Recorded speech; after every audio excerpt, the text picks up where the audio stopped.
Welcome to top news. దేశ రాజకీయాల్లో తెలుగు వాళ్ళు కీలకంగా మారాలని సీఎం రేవంత్ రెడ్డి ఆకాంక్షించారు. ప్రస్తుతం జాతీయ రాజకీయాల్లో తెలుగువారి పాత్ర కనిపించడం లేదు. ఇది మన మనుగడకు, తెలుగు జాతి గుర్తింపునకు మంచి పరిణామం కాదు. మనమంతా కలిసి ప్రయాణం మొదలు పెట్టాల్సిన అవసరం ఉంది అని సీఎం అన్నారు.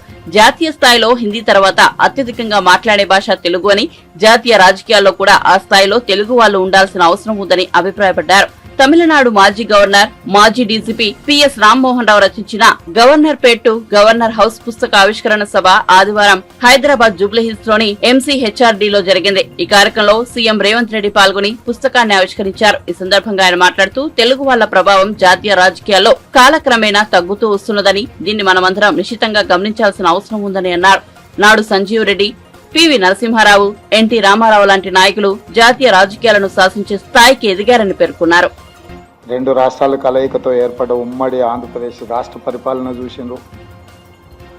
69 తెలంగాణ ఉద్యమం, 72లో జయాంధ్ర ఉద్యమం, మళ్ళీ 96లో రెండవసారి తెలంగాణ ఉద్యమం, అదేవిధంగా తెలంగాణ రాష్ట్ర అవతరణ. దాదాపుగా ఈ 76 సంవత్సరాలలో జరిగిన వివిధ పరిణామ క్రమాలను అన్నింటినీ అవగాహన చేసుకొని అనుభవం ఉన్న వాళ్ళందరూ కూడా ఇక్కడికి రావడం ఇది ఒక మంచి సందర్భం. తెలంగాణ రాష్ట్ర ప్రభుత్వం ఈ కార్యక్రమాన్ని, ముఖ్యంగా తెలంగాణ పోలీస్ అధికారులు ఈ కార్యక్రమాన్ని ఏర్పాటు చేయడాన్ని వారిని మనస్ఫూర్తిగా నేను అభినందిస్తున్నాను.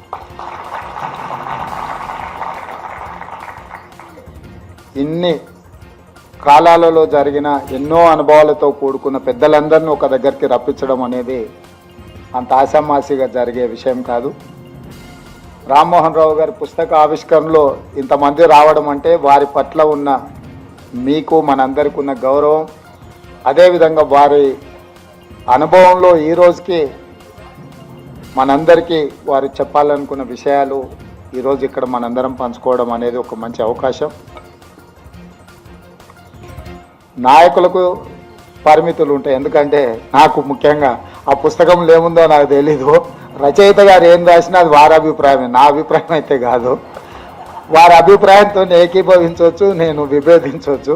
ఆ పుస్తకాన్ని మొత్తం చదివిన తర్వాతనే నేను చెప్పగలను. ఎందుకంటే వారు ఉన్నతాధికారిగా, గవర్నర్గా, ముఖ్యంగా కాంగ్రెస్ పార్టీని దగ్గర నుంచి పరిశీలించి రాసిన చాలా అంశాలు, ప్రస్తావించిన అంశాలు అందులో ఉండొచ్చు. మేబీ కాంట్రవర్సీస్, లేకపోతే డిస్క్రీట్ ఆర్ ఇండిస్క్రీట్, అందులో ఏముందో నాకు తెలీదు. ఏదేమైనా తెలుగు వాళ్ళ ప్రభావము, తెలుగు భాష మీద పట్టున్న వాళ్ళు కానీ జాతీయ రాజకీయాలలో మన యొక్క పాత్ర కాలక్రమేణా తగ్గుతూ వస్తుంది. ఇది మనందరం నిశ్చితంగా గమనించాల్సిన అంశం. నాడు సంజీవ్ రెడ్డి గారు, పివి నరసింహారావు గారు, ఎన్టీ రామారావు గారు జాతీయ రాజకీయాలలో వారి ప్రభావాన్ని చూపించడమే కాకుండా జాతీయ రాజకీయాలను శాసించే స్థాయికి మన తెలుగు బిడ్డలుగా వాళ్ళు రాణించడం మనందరికీ గర్వకారణం. వారి తరం తర్వాత మళ్ళీ జైపాల్ రెడ్డి గారు, వెంకయ్య నాయుడు గారు ఒక స్థాయి వరకు నిలబెట్టే ప్రయత్నం చేసింది.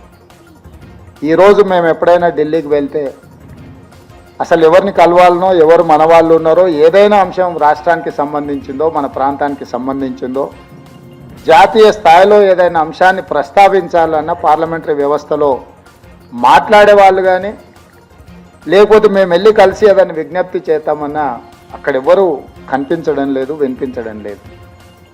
ఇది డెఫినెట్గా రాను రాను మన గుర్తింపు, మన గౌరవానికి సంబంధించిన అంశంగా మారుతుందేమని నేను ఆలోచన చేస్తున్నాను. దీనికి మరి ప్రధానంగా ఫుల్ టైం పొలిటీషియన్స్ లేకపోవడము, part time politics, full time business చేసే వాళ్ళు రాజకీయాలకు రావడం వల్ల జరుగుతుందో ఇది నాకు తెలీదు.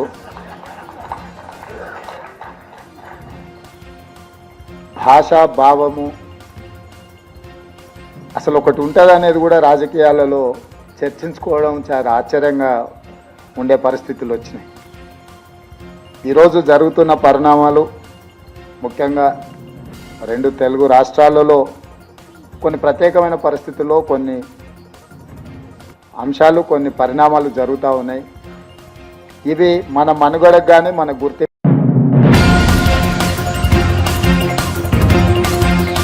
ప్రముఖ పొలిటికల్ వ్యూహకర్త ప్రశాంత్ కిషోర్ ఏపీ ఎన్నికలపై సంచలన వ్యాఖ్యలు చేశారు. హైదరాబాద్ లో పత్రికా కాంక్లేవ్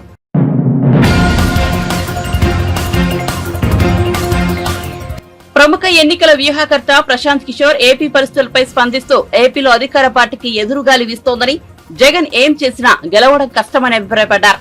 పథకాల పేరిట ప్రజలకు డబ్బులు ఇస్తుండడం ఎన్నికల్లో ఎంతమాత్రం పనిచేయదని స్పష్టం చేశారు. ప్రశాంత్ కిషోర్ వ్యాఖ్యలపై ఏపీ మంత్రి అంబటి రాంబాబు స్పందించారు. నాడు లగడపాటి సన్యాసం తీసుకున్నాడు, ఇప్పుడు ప్రశాంత్ కిషోర్ సిద్ధంగా ఉన్నాడని ఎద్దేవా చేశారు. మాజీ ఎంపీ లగడపాటి రాజగోపాల్ గతంలో సొంతంగా సర్వేలు చేయించి ఎన్నికల ఫలితాలపై ముందే అంచనాలు వెలువచ్చేవారు. ప్రశాంత్ కిషోర్ సంగతి తెలిసిందే. ఐపాక్ వ్యవస్థాపకుల్లో ఒకరైన ప్రశాంత్ కిషోర్ గత ఎన్నికల్లో వైసీపీకి వ్యూహకర్తగా పనిచేసి ఆ పార్టీ విజయం సాధించడంలో కీలక పాత్ర పోషించారు. ప్రస్తుతం ఆయన వ్యూహకర్తగా సేవలు అందించడం మానేసి రాజకీయాలపై దృష్టి సారించారు. కార్యక్రమాన్ని నువ్వు చేస్తున్నావు, ఇది మంచిది కాదని కూడా ఈ సందర్భంగా నేను మనవి చేస్తున్నాను. నువ్వు చాలా సందర్భాల్లో చాలా విషయాలు మాట్లాడావు, ఇప్పుడు కూడా అదే విషయాలు మాట్లాడుతూ ఉన్నావు. ఏమిటంటే కోటి శివప్రసాద్ గురించి మాట్లాడారు. సరే, ఆయన నా మీద పోటీ చేసి ఒకసారి గెలిచాడు, రెండవసారి అందరితో పాటు ఏడుగురితో పాటు ఆయన ఓడిపోయాడు. ఎస్, ఇక్కడ నేను మనం చేస్తున్నా రాష్ట్ర ప్రజానీకాన్ని, పలనాడు ప్రజానీకాన్ని మనస్ఫూర్తిగా అడుగుతున్నా, కోడెల శివప్రసాద్ గారు ఆత్మహత్య చేసుకోవడానికి, మరణించడానికి ఎవ్వరు కారణం? వైఎస్ఆర్ కాంగ్రెస్ పార్టీనా, లేదు అంబటి రాంబాబు గారా, తెలుగుదేశం పార్టీనా, నువ్వా? ఒక్కసారి ఆలోచించబడి. ఎందుకంటే కేవలం కోడెల శివప్రసాద్ గారి మరణానికి ప్రధానమైన కారణం నువ్వు, నారా చంద్రబాబు నాయుడు గారు. ఎందుకంటే కోడెల శివప్రసాద్ గారు చనిపోక ముందు కూడా ఆత్మహత్యా ప్రయత్నం చేస్తున్నారు. ఎందుకు ఆత్మహత్యా ప్రయత్నం చేస్తున్నారు?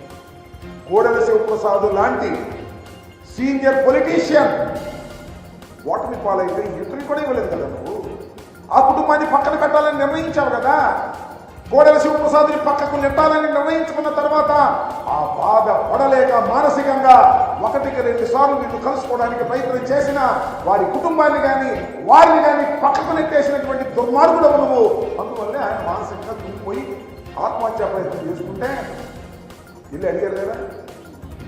ఎవరు పత్తిపట్టి పుల్లారావు కూడా ఇల్లు అడిగారు, ఏమంటే ఆత్మహత్య చేసుకోవడానికి ప్రయత్నం చేశాడు, సేవ్ అయ్యాడు, ఆసుపత్రిలో ఇల్లు పలకిద్దామంటే ఆ దుర్మార్గుడిని పలకరించద్దు, ఆ దుర్మార్గుడికి నాకు పడదు అని చెప్పి ఆ మాట ఆయనకి చేరవేస్తే మరింతగా కుంగిపోయి గత్యంతరం లేని పరిస్థితుల్లో నేను ఒకటి మనం చేస్తున్నా, కోడెల శివప్రసాద్ అనేటువంటి వ్యక్తి రాజకీయవేత్త, భయపడేవాడు కాదు, శత్రువులకు భయపడేవాడు కాదు, శత్రు రాజకీయ పక్షానికి భయపడేవాడు కాదు. కానీ నీకు భయపడ్డాడు. నీ తత్వం వలన, నీ నిరాదరణ వల్ల భయపడి ఆత్మహత్య చేసుకుంటే దాన్ని కూడా సొమ్ము చేసుకునే కార్యక్రమం. కోడెల శివప్రసాద్ మరణానికి చంద్రబాబు వైసీపీ కారణం అని మాట్లాడుతున్నాడయ్యా. వైసీపీ కారణం అనుకుందాం కదా. వైసీపీ కారణం అయితే ఎంత సింపతి వస్తుంది. మరి వాళ్ళ కుటుంబంలో వాళ్ళ అమ్మాయికో టికెట్ ఇవ్వచ్చు కదా. ఎందుకు పక్కన పెట్టావు నాకు అర్థం కాలేదు. కక్ష ఇంకా పోలేదు నీకు. కోడెల శివప్రసాద్ మరణించినా కూడా కోడెల శివప్రసాద్ మీద కక్ష నీకు పోలేదు కాబట్టి వారి కుటుంబంలో ఎవరికి రాజకీయ భవిష్యత్తు లేకుండా అణిచివేయడానికి ప్రయత్నం చేసినటువంటి దుర్మార్గుడివి, నీచుడివి. ఇది రాష్ట్ర ప్రజానీకం తెలుసుకోవాలి, ముఖ్యంగా ఈ పలనాడు ప్రజలు తెలుసుకోవాలని కూడా ఈ సందర్భంగా ఇలా చీట్లే ఇలా మోసం చేస్తాం. అంతేకాదు, మా శ్రీకృష్ణదేవరాయలు గారిని చేర్చుకుంటే ఏమన్నావు? ఆయన తులసి మొక్క అంట. మొన్నదాకా గంజాయి వనంలో ఉన్నాడు, ఇప్పుడు తులసి వనంలోకి వెళ్ళాను. నువ్వు తులసి మొక్కవి, నీ తెలుగుదేశం పార్టీ తులసి మొక్క, మేము గంజాయి మొక్క. నాకు అర్థం కాల. నేను ఒక్క విషయాన్ని చెప్పాలి ఇక్కడ. లావు శ్రీకృష్ణదేవరాయలు గారి కుటుంబం ఎప్పటి నుంచో ప్రయత్నం చేస్తుంది పార్లమెంట్కి వెళ్ళాలని. మన నాన్నగారు కూడా కంటెస్ట్ చేశాడు. ఇంతకుముందు లక్ష్మీ పార్వతి పార్టీ వెళ్ళలేకపోయాడు. తెలుగుదేశం టికెట్ ట్రై చేశాడేమో తెలియదు. ఎన్నో సంవత్సరాల నుంచి ఎన్నో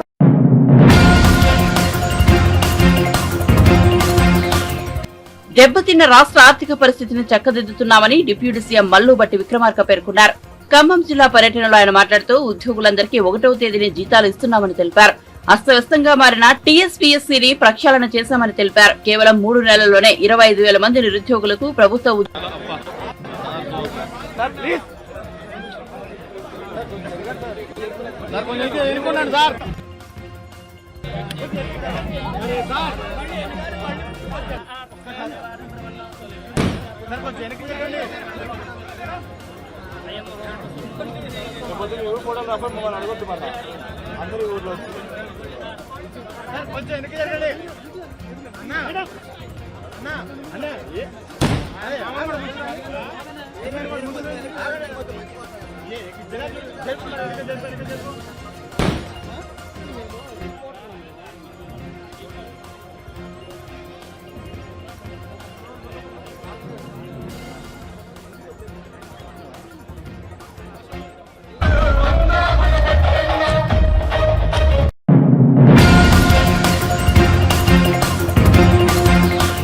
ప్రశాంత్ కిషోర్ బీహార్ లో దిక్కుముక్కు లేకుండా చిత్తుగా ఓడిపోనున్న తరహాలోనే చంద్రబాబు పవన్ కళ్యాణ్ ఓటమికి సిద్ధంగా ఉన్నారని ఐటీ పరిశ్రమల శాఖ మంత్రి గుడివాడ అమర్నాథ్ స్పష్టం చేశారు. బీహార్ లో చెల్లని రూపాయి ఇక్కడ చెల్లుతుందా అని ప్రశాంత్ కిషోర్ పై విరుచుకుపడ్డారు. డబ్బులు తీసుకుని కన్సల్టెన్సీలో ఒక డైరెక్టర్ గా ఉండే ప్రశాంత్ కిషోర్ బీహార్ లో సొంతంగా పార్టీ పెట్టుకున్నాడని, ఇంట గెలవని వాడి మాటలను ఏపీ ప్రజలు నమ్మరని చెప్పారు. ఆదివారం విశాఖలోని సర్క్యూట్ హౌస్ లో ఆయన మీడియాతో మాట్లాడారు. ప్రయత్నం చేస్తున్నట్టుగా కనబడతా ఉంది. ఒకవేళ నిజంగా అదే జరుగుతుంది అనేటువంటి పరిస్థితి వస్తే మరి ఇదే వ్యక్తి చంద్రబాబు నాయుడు గారికి ఎందుకు వారు ఉచిత సలహాలు ఇస్తా ఉన్నాడు, ఉచిత సలహాలు కాదులేండి, సలహాలు ఇస్తా ఉన్నాడు. డీబీటీ వల్ల అంటే ఏదైతే గడిచినటువంటి 5 సంవత్సరాలుగా ఈ రాష్ట్రంలో వైఎస్ఆర్ కాంగ్రెస్ పార్టీ ప్రభుత్వం జగన్మోహన్ రెడ్డి గారి నాయకత్వంలో 2.5 లక్షల కోట్ల పైచిలకు డైరెక్ట్ బెనిఫిట్ ట్రాన్స్ఫర్ ద్వారా పేదవాడికి మంచి చేసేటువంటి కార్యక్రమం చేశాము. దానివల్ల ఓట్లు రావు, దానివల్ల ఈ ప్రభుత్వం లేదా వైఎస్ఆర్ కాంగ్రెస్ పార్టీ గెలవడం కష్టం అనేటువంటి మాట మాట్లాడారు. మరి ఇదే నిజమై ఉంటే మరి ఆయన ఎందుకు చంద్రబాబు నాయుడు గారికి సూపర్ 6 అనేటువంటి పథకాల్ని దాదాపు సంవత్సరానికి 1,20,000 కోట్ల రూపాయలు ఖర్చు చేయాల్సినటువంటి పథకాల్ని ఎందుకు సలహా ఇచ్చాడో ఒకసారి అది కూడా చెప్పుకుంటే బాగుండేది. లేదా చంద్రబాబు నాయుడు గారు గెలుస్తాడనేటువంటి నమ్మకం ఆయనకు ఉండుంటే మరి పవన్ కళ్యాణ్తోనో లేకపోతే భారతీయ జనతా పార్టీతోనో పొత్తులు పెట్టుకోమని చెప్పి ఎందుకు సలహా ఇచ్చాడో కూడా అది కూడా సెలవిచ్చి ఉంటే బాగుండేది. గడిచినటువంటి 5 సంవత్సరాలుగా ఒక పక్క వ్యవసాయం, ఒక పక్క పారిశ్రామిక రంగం, ఒక పక్క సర్వీస్ సెక్టరు, ఒక పక్క సంక్షేమం, ఇవన్నీ కూడా గడిచినటువంటి 5 సంవత్సరాల్లో ఈ రాష్ట్రంలో ముందుకు తీసుకెళ్తున్నటువంటి ప్రభుత్వం జగన్మోహన్ రెడ్డి గారి ప్రభుత్వం. మరి ఇన్ని చేస్తున్నటువంటి ప్రభుత్వమే గెలవదు అనేటువంటి మాట ఈ మాయిల్ పకీర్ చెప్పుండుంటే మరి గతంలో సంక్షేమం లేదు, అభివృద్ధి లేదు, మరి ఆయన గెలుస్తాడనేటువంటి మాట ఎలా చెప్తున్నాడు ఈయన? సో ఇవన్నీ కూడా ప్రజలు ఆలోచిస్తారు, ప్రజలు గమనిస్తున్నారనేటువంటి విషయాన్ని మర్చిపోయి, మనందరూ తెలుసు, రాష్ట్ర ప్రజలందరూ కూడా చూశారు. నెల రోజుల క్రితం ఆయన వచ్చి చంద్రబాబు నాయుడు గారిని బహిరంగంగా కలిసినటువంటి సందర్భాన్ని చూసాం. చంద్రబాబు నాయుడు గారిని కలిసిన తర్వాత జరుగుతున్నటువంటి పరిణామాలు చూస్తూ ఉన్నాం, వారు మాట్లాడుతున్నటువంటి మాటలు చూస్తూ ఉన్నాం. బహిరంగంగా ఒకసారి, తర్వాత చంద్రబాబు నాయుడు గారిని కలిసినట్టుగా మనకు వచ్చినటువంటి ఆయనే దాదాపు 3-4 గంటల్లో రాష్ట్ర రాజకీయాల మీద మేము మాట్లాడుకున్నాం అనేటువంటి మాట చెప్పినటువంటి వ్యక్తి తరువాత ఈ నెల రోజుల్లో అనేక మార్లు రహస్యంగా హైదరాబాద్లో కలిసినటువంటి సందర్భాలను కూడా చాలా మీడియా ఛానల్స్ కూడా చాలా సందర్భాల్లో ప్రస్తావించినటువంటి సందర్భాన్ని చూసాం.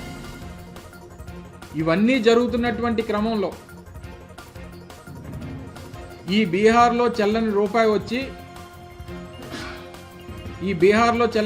వచ్చి ఇక్కడ రూపాయలు సంపాదించుకోవాలనేటువంటి ప్రయత్నం కనబడతా ఉంది. దాంట్లో భాగంగానే ఈ రకమైనటువంటి స్టేట్మెంట్స్ అన్ని కూడా చేస్తున్నట్టుగా ఈ రాష్ట్ర ప్రజల తాలూకా అభిప్రాయం అనేటువంటిది తెలియజేస్తా ఉన్నా. ఒక పీకే సరిపోలేదని ఇంకో పీకేని తెచ్చుకున్నాడు చంద్రబాబు నాయుడు. ఒక పీకే సరిపోలేదని ఇంకో పీకేని తోడు తెచ్చుకున్నాడు. పీకే 1, పీకే 2.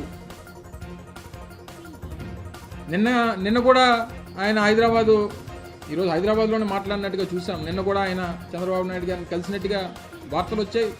నాకున్నటువంటి సమాచారం, ఇలాంటి మీడియా మిత్రులు చెప్పినటువంటి సమాచారం ప్రకారం దాదాపు 3 గంటల పాటు వారితో సమావేశం అయ్యారని చెప్పి.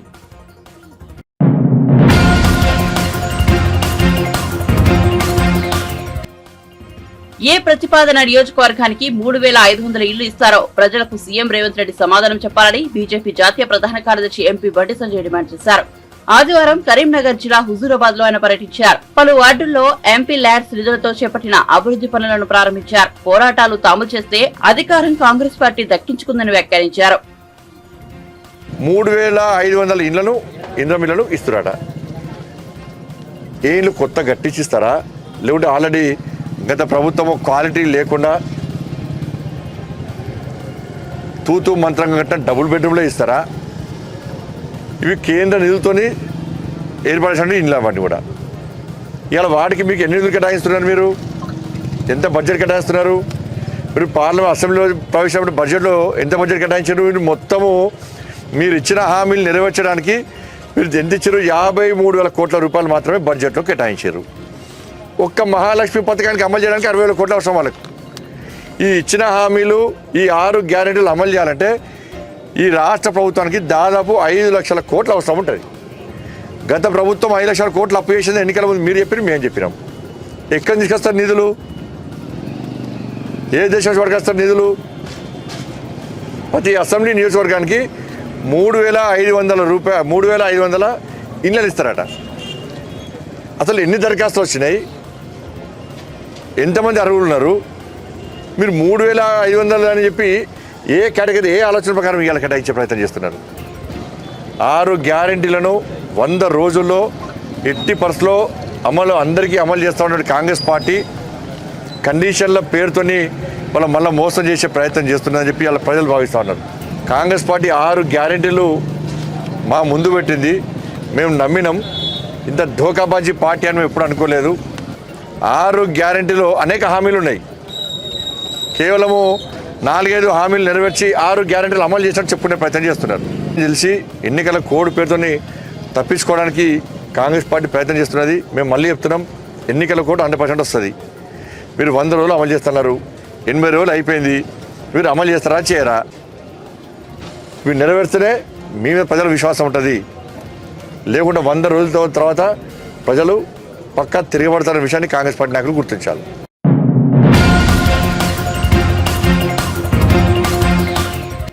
సరస్వతి పవర్ పేరిట జగన్, భారతిరెడ్డి భారీగా దోచేశారని టీడీపీ నేత ఆనం వెంకటరమణారెడ్డి ఆరోపించారు. సరస్వతి సిమెంట్స్ కు అనుమతి రాకముందే లైమ్ స్టోన్ అనుమతులు ఇచ్చేశారని పేర్కొన్నారు. వైఎస్ఆర్ ముఖ్యమంత్రిగా ఉన్న సమయంలో జగన్ అడ్డగోలుగా అక్రమాలకు పాల్పడ్డారని మండిపడ్డారు. వాళ్ళు చెప్తుంటారు కడిగిన ముత్యం, మా అన్న కడిగిన ముత్యం లాగొస్తాడు.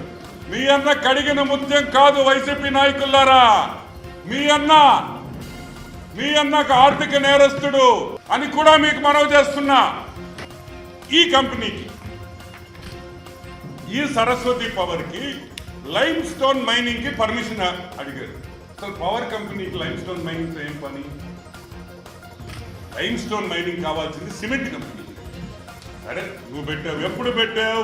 12/6/2008లో లైమ్ స్టోన్ మైనింగ్ కి పర్మిషన్ అడిగింది సరస్వతి పవర్. వైఎస్ భారతక్క డైరెక్టర్ పర్మిషన్ పెడితే ఆ రోజు మెమరాండమ్ ఆఫ్ ఆర్టికల్స్ కానీ ఆర్ఓసీలో కానీ సిమెంట్ ఫ్యాక్టరీ పెట్టే పర్మిషన్ కూడా ఆ రోజు సరస్వతి పవర్కి లేదు. ఎప్పుడు వచ్చింది? నెల తర్వాత 15/7/2008లో సరస్వతి పవర్కి MOUలో ఆర్టికల్స్ ఆఫ్ మెమరాండంలో మీరు సిమెంట్ కంపెనీ కూడా పెట్టచ్చు అని ఆ రోజు పర్మిషన్ ఇచ్చింది. సరే 2009లో ఏప్రిల్ 16 ఎలక్షన్స్ జరిగినాయి. 2009లో ఏప్రిల్ 16 ఎలక్షన్ జరిగితే మే 16 మే నెల 16వ తేదీ రిజల్ట్స్ డిక్లేర్ అయ్యి కాంగ్రెస్ పార్టీ గెలిచింది, వైఎస్ రాజశేఖర రెడ్డి ముఖ్యమంత్రిగా అవుతున్నాడని ఆ రోజు డిక్లేర్ అయిన తర్వాత కరెక్ట్ గా 2 రోజుల్లో రిజల్ట్స్ వచ్చిన 2వ రోజుకి జీవో నంబర్ 107 అంటే ఈ మైనింగ్ కి పర్మిషన్ ఇచ్చి ఈ మైనింగ్ లీజ్ ఇచ్చారు.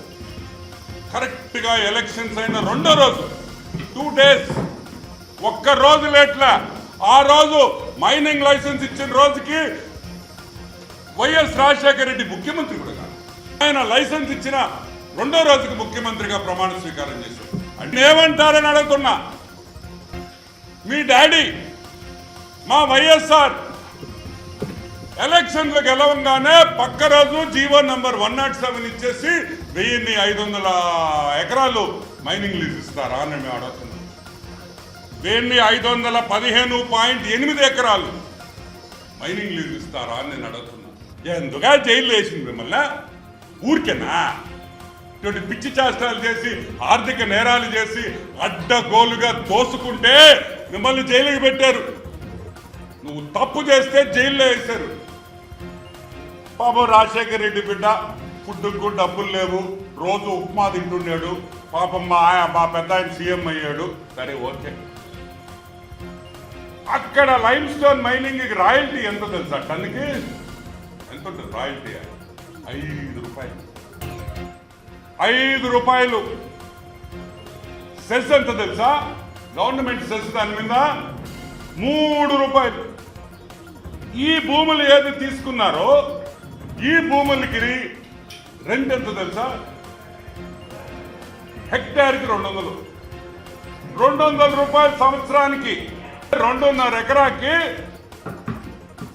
ఎకరాకి సంవత్సరానికి 200 రూపాయలు ఫ్రీగా ఇచ్చుకోండిరా. ఎందుకు ఈ గోళ మనక? ఊరికే ఇచ్చుకోండి. ఏంది దోపిడీ అని అడుగుతున్నాం.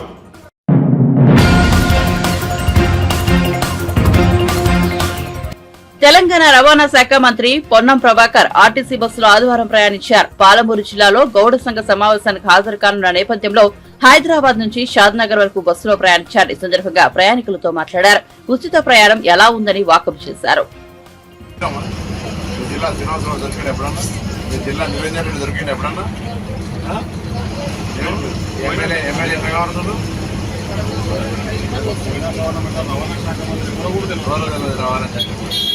ఇప్పుడు మనం తెలుసు కదా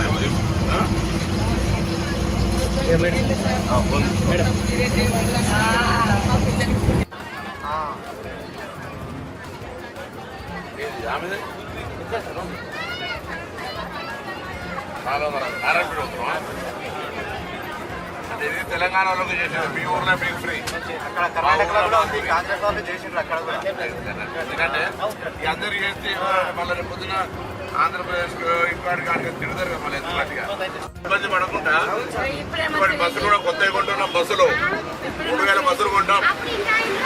ఎందుకంటే ఇంత ముందు ఇట్లా బస్సు కూడా ఉండకపోతుండే 230 అంటే ఒక రోజు 3 అంత బరాబర్.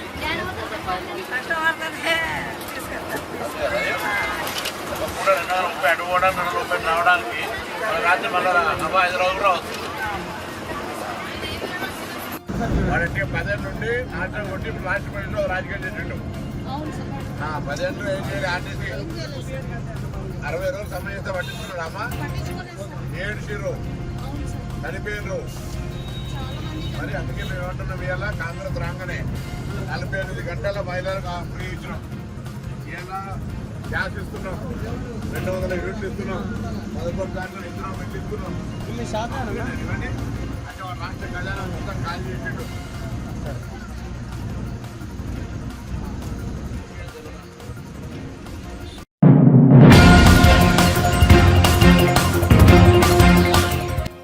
3 రోజుల క్రితం రాజేంద్ర నగర్ మిలీనియం పాఠశాల విద్యార్థులకు ఎక్స్ వేదికగా ఇచ్చిన మాటను బీఆర్ఎస్ కార్యనిర్వాహక అధ్యక్షుడు కేటీఆర్ నిలబెట్టుకున్నారు. తమ పాఠశాల వార్షికోత్సవానికి రావాలని విద్యార్థులు ఎక్స్ లో కేటీఆర్ ను కోరారు. తనకు మరో షెడ్యూల్ ఉన్నప్పటికీ ఇంత అద్భుతమైన ఆహ్వానం పంపిన చిన్నారుల కోసం వస్తారని ఆయన హామీ ఇచ్చారు. ఆ మేరకు ఆదివారం పాఠశాలకు వెళ్లి కార్యక్రమానికి హాజరయ్యారు. తనను ప్రత్యేకంగా ఆహ్వానం పంపిన చిన్నారులతో కాసేపు ముచ్చటించారు. తమ విద్యార్థుల కోరికను మన్నించి ఈ కార్యక్రమానికి కేటీఆర్ హాజరు కావడంపై పాఠశాల యాజమాన్యంతో పాటు విద్యార్థుల తల్లిదండ్రులు ధన్యవాదాలు తెలిపారు.